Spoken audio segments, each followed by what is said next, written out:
I'm John Batchelor. This is the John Batchelor Show. My colleague Gordon Chang of Forbes.com joins me. He's traveling in North America. We're turning our attention now to China. These last weeks, Gordon has very carefully explicated what has looked like a tumbling down of the great Chinese miracle of these last 20 years.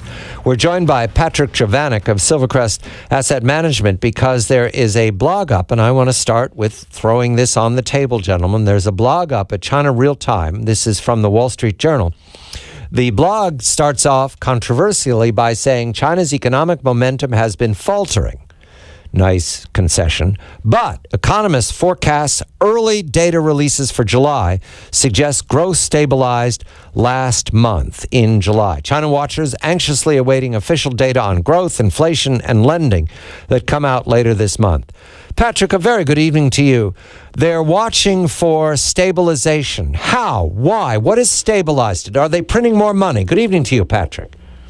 Good evening. Well, if you read the article, what all it says really is that economists, and in most cases that's investment bank economists, believe that the economy will get better. But these are the same economists who have been consistently wrong about their projections for the Chinese economy and have consistently been forced to downgrade their projections, and they keep on saying that a rebound is right around the corner, next quarter, next half, and I think that ignores the real dynamics of the situation.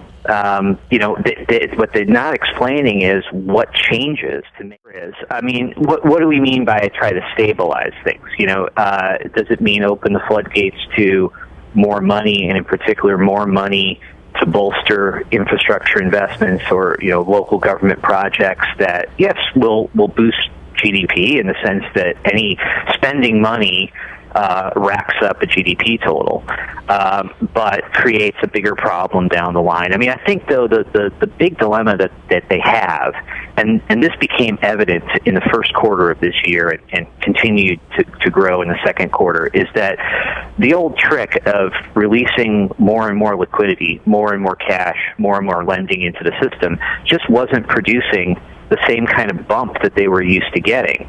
And the economy was still sliding. And so now we're talking more about, how much they're willing to allow bad lending to take place just to keep the economy from sliding even further, instead of accepting a real correction, which would then put, China's economy on a more sustainable path, even though that might mean some real pain, and especially in certain sectors that there's been way too much overinvestment and way too much overcapacity. Gordon, will you explain, please, why it is that creating more money, that is, creating more credit, sustains the apparent indices that we're watching? How does that help the leadership? What happens when they release more money is that you get more building, as Patrick has pointed out, but all the productive uses in the economy have pretty much been exhausted. So the money flows into very risky investments, ones which won't pay back creditors, such as the state banks. We've seen, and these are just rough statistics, but in 2007, when Chinese leaders dumped $1 into the economy, they got about 83 cents back in gross domestic product. Now, in the beginning part of this year, when they dumped $1 into their economy, they got 17 cents back, only 17 cents. So the real problem here is the efficiency of capital has declined, and it really means that this money won't be paid back. And so you've got debt accumulating all over the Chinese system.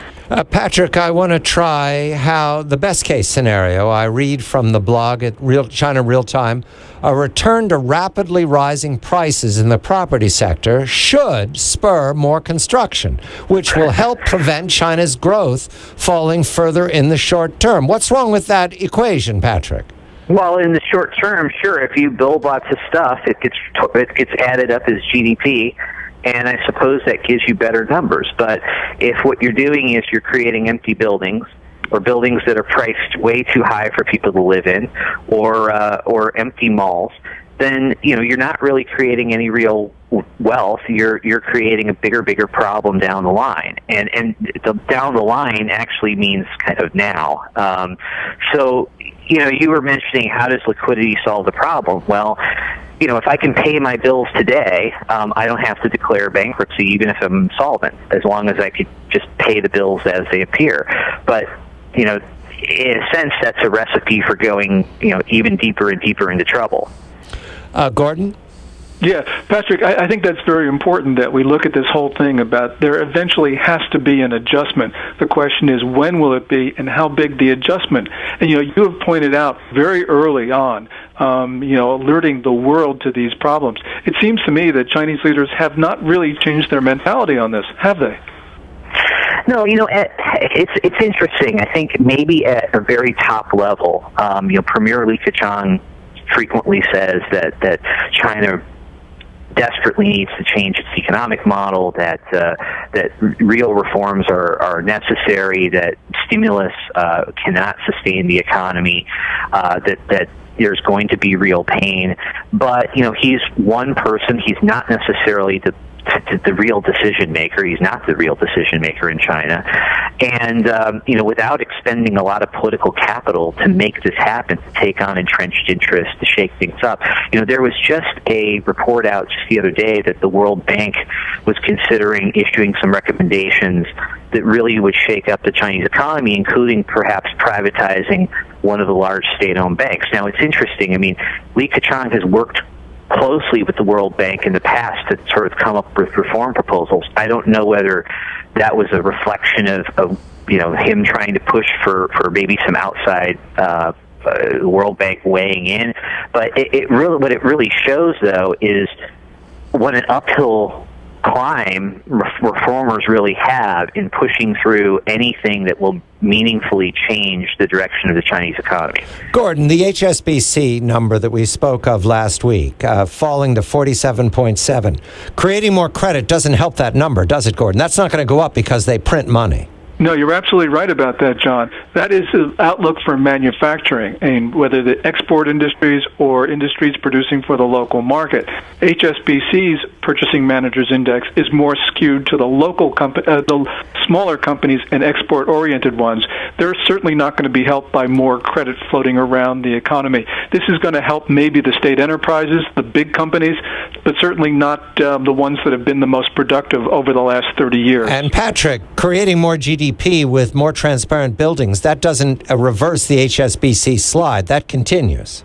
Right. And, one thing that I saw, another report I saw recently was that a lot of these state-owned companies, many of them listed on the Shanghai and Shenzhen Stock Exchange, are actually now heavily involved in lending money to local governments to finance projects that, some of them may be needed, but a lot of them should not be financed as commercial projects, and they're never going to generate a return. They can promise a return, and again, if the authorities pump in enough money, they could even pay that return, kind of on a basis of a Ponzi scheme. You can, you've got money flowing in, so you can pay out the money that you owe right now, but it just creates a bigger and bigger problem when it comes to debt problem. Patrick Chovanec of Silvercrest Asset Management, Gordon Chang of Forbes.com. China, the bottom is well below. I'm John Batchelor.